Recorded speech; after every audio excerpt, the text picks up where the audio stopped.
ఆకాశవాణి ప్రాంతీయ వార్తలు చదువుతున్నది కిడాంబి కృష్ణవేణి. ముందుగా ముఖ్యాంశాలు. ఏపీపీఎస్సీ దాఖలు చేసిన పిటిషన్పై తదుపరి విచారణ ఈ నెల 27వ తేదీకి హైకోర్టు వాయిదా వేసింది. సి-విజిల్ యాప్ ద్వారా వచ్చే ఫిర్యాదులపై 100 నిమిషాల్లో స్పందిస్తామని విశాఖ నగర పోలీస్ కమిషనర్ ఏ రవిశంకర్ వెల్లడించారు. ఈఏపీ సెట్ను మే 16 నుంచి 22వ తేదీ వరకు నిర్వహిస్తామని ఉన్నత విద్యామండలి కార్యదర్శి నజీర్ తెలిపారు. రానున్న 48 గంటల్లో ఉత్తర దక్షిణ కోస్తాంధ్రలో తేలికపాటి నుంచి మోస్తరు వర్షాలు కురిసే అవకాశం ఉందని అమరావతి వాతావరణ కేంద్రం తెలిపింది. వార్తల్లోని వివరాలు. Andhra Pradesh public service commission group 1 పరీక్ష రద్దుపై ఈరోజు ఆంధ్రప్రదేశ్ హైకోర్టు కీలక ఆదేశాలు జారీ చేసింది. గతంలో సింగిల్ బెంచ్ ఇచ్చిన తీర్పుపై తాత్కాలిక స్టే విధిస్తూ ప్రస్తుతం ఉద్యోగాల్లో ఉన్నవాళ్లు యథావిధిగా కొనసాగుతారని డివిజన్ బెంచ్ ఊరట ఇచ్చింది. ఏపీపీఎస్సీ దాఖలు చేసిన పిటిషన్పై తదుపరి విచారణ ఈ నెల 27వ తేదీకి హైకోర్టు వాయిదా వేసింది.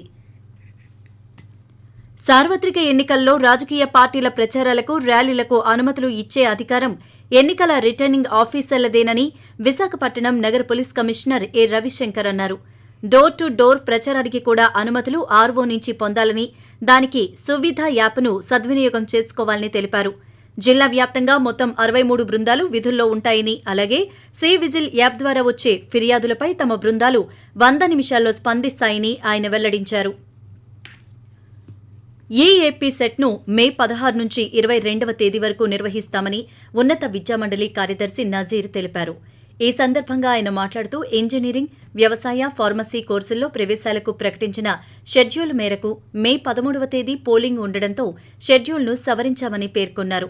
వ్యవసాయ, ఫార్మసీ అభ్యర్థులకు మే 16, 17 తేదీల్లో పరీక్షలు నిర్వహిస్తామని, ఇంజనీరింగ్ విద్యార్థులకు మే 18, 19న ఒక్కో విడత చొప్పున నిర్వహిస్తామని తెలియజేశారు. ఈ ప్రక్రియ 22 వరకు కొనసాగుతుందని అన్నారు. ఏపీ పీజీ సెట్ను జూన్ 10కి మార్చామని, జూన్ 14 వరకు ఈ పరీక్షలు కొనసాగుతాయని ఆయన వెల్లడించారు. ఆంధ్రప్రదేశ్ యానాం దిగువ ట్రోపో ఆవరణంలో ఆగ్నేయ, దక్షిణ గాలులు వీస్తున్నాయని, దీని ప్రభావంతో రానున్న 48 గంటల్లో ఉత్తర దక్షిణ కోస్తాంధ్ర జిల్లాల్లో తేలికపాటి నుంచి మోస్తరు వర్షాలు కురిసే అవకాశం ఉందని అమరావతి వాతావరణ కేంద్రం వెల్లడించింది. అలాగే ఉరుములు లేదా మెరుపులు 1 లేదా 2 చోట్ల సంభవించే అవకాశముందని పేర్కొంది. సార్వత్రిక ఎన్నికలు ప్రశాంత వాతావరణంలో నిర్వహించడం తమ బాధ్యత అని Visakhapatnam police range DIG Vishal Gunni అన్నారు. ఈ రోజు శ్రీకాకుళం ఎస్పీ కార్యాలయంలో ఏర్పాటు చేసిన విలేకరుల సమావేశంలో ఆయన మాట్లాడుతూ మావోయిస్టుల ప్రభావిత ప్రాంతాల్లో ప్రత్యేక శ్రద్ధ తీసుకుని కూంబింగ్ నిర్వహిస్తున్నామని తెలిపారు. విశాఖపట్నం, అనకాపల్లి, విజయనగరం, పార్వతీపురం, మన్యం, శ్రీకాకుళం జిల్లాల పరిధిలో చెక్పోస్టులు ఏర్పాటు చేసి ప్రత్యేక దృష్టి సారించామని పేర్కొంటూ జిల్లా స్థాయిలో అదేవిధంగా స్టేషన్ స్థాయిలో ఓవరాల్ ప్రిపేర్డ్నెస్ ఎలాగుంది, ఎలాంటి యాక్షన్స్ ఇంకా తీసుకోవాల్సిన అవసరం ఉంది, ఎన్ఫోర్స్మెంట్ వర్క్ ఎలాగుంది, ఈ అన్ని అంశాలపైన overall I'm happy with the preparedness of the SP and our team. ముఖ్యంగా ఎలక్షన్ టైంలో మనము గుర్తుపెట్టుకోవాల్సిన చాలా ముఖ్య ఇష్యూస్, ముఖ్య ఇన్స్ట్రక్షన్స్, ఇంపార్టెంట్ ఆస్పెక్ట్స్ ఏదైతే ఉన్నాయి ప్రతి ఒక్క ఎస్ఐ స్థాయి వరకు బ్రీఫ్ చేయడం జరిగింది, ఇన్స్ట్రక్షన్స్ ఇవ్వడం జరిగింది. ఎన్నికల సంఘం నుంచి స్పష్టత వచ్చిన తర్వాతే టెట్ ఫలితాలు వెల్లడిస్తామని విద్యాశాఖ ఒక ప్రకటనలో తెలిపింది.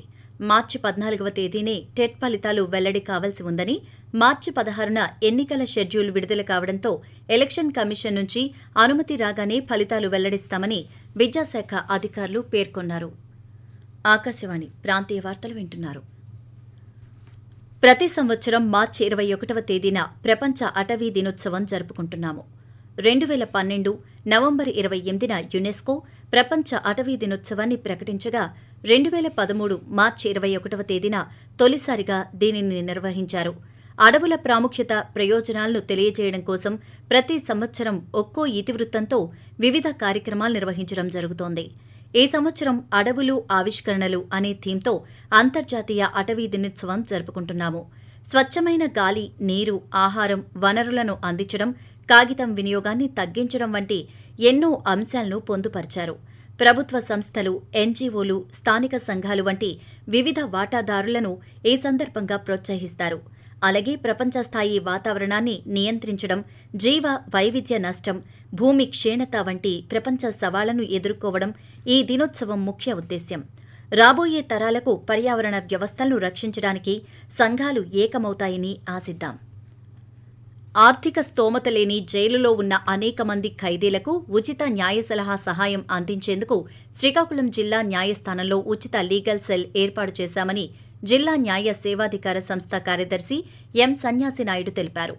ఈ రోజు శ్రీకాకుళంలో ఆయన పాత్రికేయులతో మాట్లాడుతూ క్రిమినల్ కేసుల్లో ఉన్న నిరుపేదలకు, బడుగు బలహీన వర్గాలకు తమ వంతు సహాయాన్ని అందజేస్తున్నామని పేర్కొన్నారు. ఖైదీలు ఈ సౌకర్యాన్ని వినియోగించుకోవాలని ఆయన సూచించారు. ఎన్నికల నేపథ్యంలో ఎన్నికల కోడ్ అమల్లో ఉన్నందున సోషల్ మీడియా ద్వారా తప్పుడు వార్తలు ప్రచారం చేయరాదని అనకాపల్లి జిల్లా ఎస్పీ మురళీకృష్ణ తెలిపారు. ఏ విధమైన ప్రచారాలకు పాల్పడే వారిపై ప్రత్యేక నిఘా ఉంచామని, చట్టపరంగా కఠిన చర్యలు తీసుకుంటామని పేర్కొన్నారు. సార్వత్రిక ఎన్నికల సందర్భంగా జిల్లాలో బోర్డర్ చెక్ పోస్టుల్లో వాహనాలను తనిఖీ చేస్తున్నామని శ్రీ సత్యసాయి జిల్లా పోలీస్ సూపరింటెండెంట్ ఏ మాధవరెడ్డి తెలిపారు. ఈ సందర్భంగా ఆయన మాట్లాడుతూ కేంద్ర సాయుధ పోలీసు బలగాలతో పాటు స్థానిక పోలీసులు అన్ని మండల కేంద్రాల్లో బోర్డర్ చెక్ పోస్టుల వద్ద ప్రతి వాహనాన్ని తనిఖీలు చేస్తున్నారని వెల్లడించారు. తిరుపతి జిల్లాకు సంబంధించిన ఎలక్ట్రానిక్ ఓటింగ్ యంత్రాలను భద్రపరిచిన గోదామును ఈ రోజు జిల్లా కలెక్టర్ జి లక్ష్మీశ తనిఖీ చేశారు.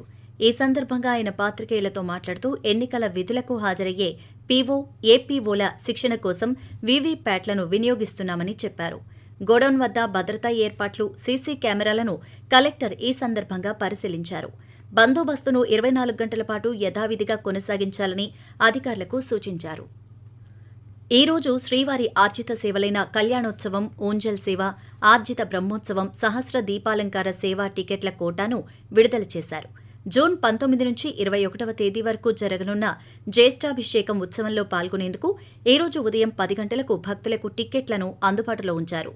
అలాగే ఈ నెల 23వ తేదీన ఉదయం 10 గంటలకు అంగప్రదక్షిణం టోకెన్లు అందుబాటులోకి తెస్తామని తిరుమల తిరుపతి దేవస్థానం అధికారులు తెలియజేశారు.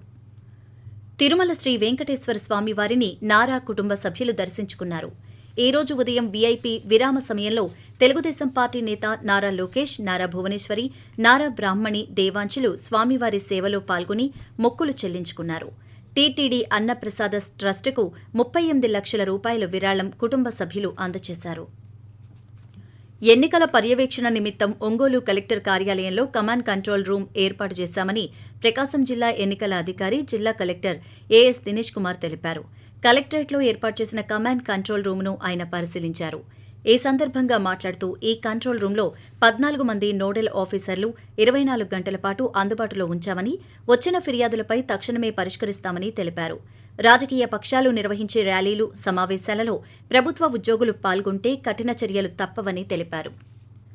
ఎన్నికల విధుల నుండి మినహాయింపు కోరుకున్న బోధనేతర ఉద్యోగులు వెంటనే సరైన ఆధారాలు సమర్పించాలని శ్రీ సత్యసాయి జిల్లా విద్యాశాఖ అధికారి మీనాక్షి తెలిపారు. ఈ సందర్భంగా పాత్రికేయుల సమావేశంలో ఆమె మాట్లాడుతూ మినహాయింపు కోరుతున్న ఉద్యోగుల జాబితా సిద్దమవుతున్న నేపథ్యంలో ఇందుకు సంబంధించిన ధృవీకరణ పత్రాలను డీఈఓ కార్యాలయంలో సమర్పించాలని పేర్కొన్నారు. రబీ సీజన్లో రైతు పండించిన ధాన్యాన్ని పారదర్శకంగా కొనుగోలు చేసేందుకు ప్రణాళిక రూపొందించినట్లు పశ్చిమ గోదావరి జిల్లా కలెక్టర్ సుమిత్ కుమార్ చెప్పారు. భీమవరంలో ఈ రోజు నిర్వహించిన సమావేశంలో ఆయన మాట్లాడారు. ప్రాంతీయ వార్తలు ముగించే ముందు ముఖ్యాంశాలు మరోసారి. ఏపీపీఎస్సీ దాఖలు చేసిన పిటిషన్పై తదుపరి విచారణ ఈ నెల 27వ తేదీకి హైకోర్టు వాయిదా వేసింది. సి విజిల్ యాప్ ద్వారా వచ్చే ఫిర్యాదులపై 100 నిమిషాల్లో స్పందిస్తామని విశాఖ నగర పోలీస్ కమిషనర్ ఏ రవిశంకర్ వెల్లడించారు. ఈ ఏపీ సెట్ను మే 16 నుంచి 22వ తేదీ వరకు నిర్వహిస్తామని ఉన్నత విద్యామండలి కార్యదర్శి నజీర్ తెలిపారు. రానున్న 48 గంటల్లో ఉత్తర, దక్షిణ కోస్తాంధ్రలో తేలికపాటి నుంచి మోస్తరు వర్షాలు కురిసే అవకాశం ఉందని అమరావతి వాతావరణ కేంద్రం తెలిపింది. ఆకాశవాణి ప్రాంతీయ వార్తలు ఇంతటితో సమాప్తం.